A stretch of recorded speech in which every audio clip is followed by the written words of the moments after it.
First, we do this multiplication 1 over 8 times 8. We can easily cancel this 8 and this 8. So here we have just 1. So 8 divided by 1, which gives us 8. But this answer is not correct, because according to the rule of operations, multiplication and division have equal priority, and we have to work from left to right.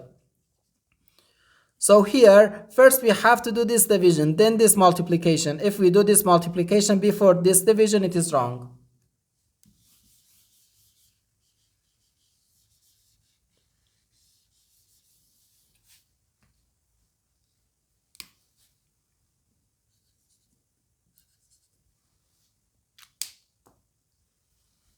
So first this division, 8 divided by 1 over 8.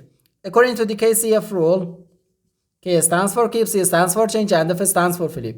We can write to keep the first fraction, change division to multiplication, and flip the second fraction.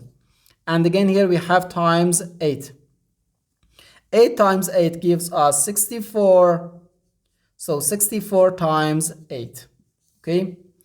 8 times 4 gives us 32. We write 2 here and carry 3 here.